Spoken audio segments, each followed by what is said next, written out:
Does true strength reside in self-sufficiency or in the fragile embrace of borrowed favor?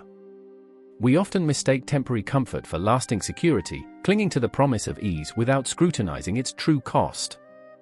What happens when the very ground beneath us, seemingly stable and nourishing, is sustained by an invisible drain on another? What unseen currents flow beneath the surface of convenience, carrying away the foundations of those who enable our luxury? This is the silent quandary of existence, a fundamental question of ethical entanglement. Can genuine well-being flourish when it is inextricably linked to the unwitting sacrifice or systemic depletion of another's rightful share? To what extent are we complicit in our own downfall when we passively benefit from arrangements born of imbalance and exploitation?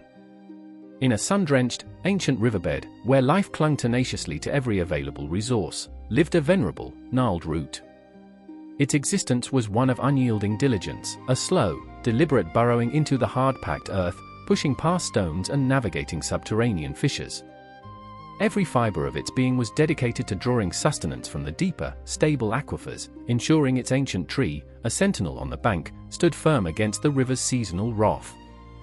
It understood the language of resilience, the quiet triumph of earned growth. Adjacent to this stoic root lay a patch of fertile clay. Unlike the root, the clay possessed no inherent means of drawing its own water.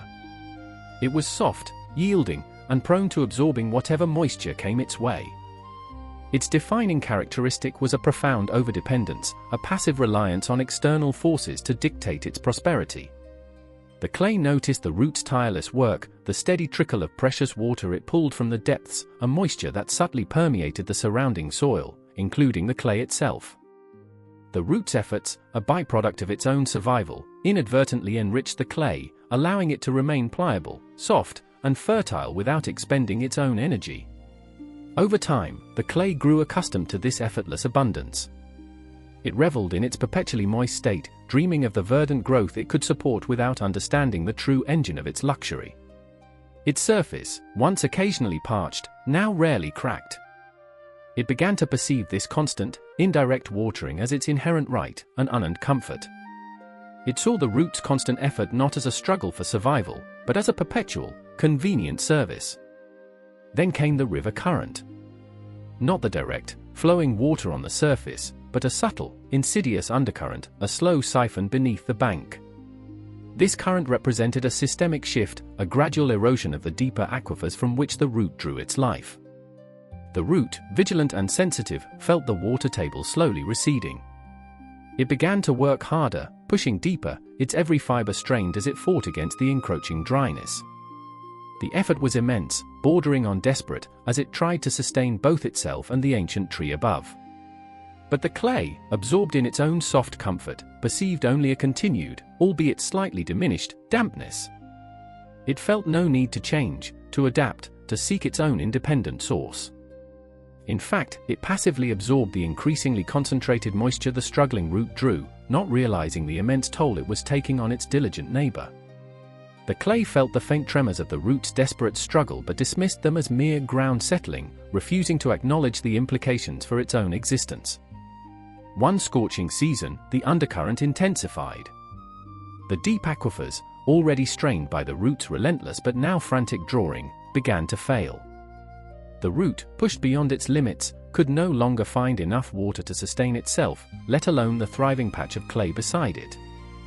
Its ancient, diligent structure, once a testament to perseverance, began to crack and wither.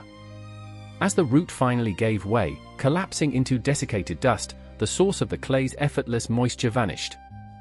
The clay, having never learned to seek its own sustenance, having grown entirely overdependent on another's invisible toil, quickly hardened into an arid, barren shell, its former fertility a forgotten memory, its dreams of lush growth turning to dust alongside its diligent, exploited neighbor. The privilege it had enjoyed, unknowingly at the expense of the root's very life, had become its own desolate tomb. This narrative vividly illustrates the insidious danger of unearned benefits and the often unseen consequences of systemic overdependence. Just as the clay flourished on the root's diligent, life-sustaining efforts, so too do individuals and societies often thrive on resources or labor extracted at the hidden cost of others. The story underscores the ethical imperative to scrutinize the origins of our comforts, to understand that privilege often entails an unspoken burden placed upon another. It cautions against passive acceptance, reminding us that genuine prosperity is built on sustainable, independent effort, not on the unwitting sacrifice of those whose struggles we choose to ignore. Our interconnectedness demands a conscious awareness of how our ease might inadvertently contribute to another's demise. From the Filiarium, we learn that true foundations are forged in self-reliance, not in the shadows of another's ceaseless toil. For prosperity that wilts without independent roots is merely borrowed time, destined to crumble when the unacknowledged burden becomes too great.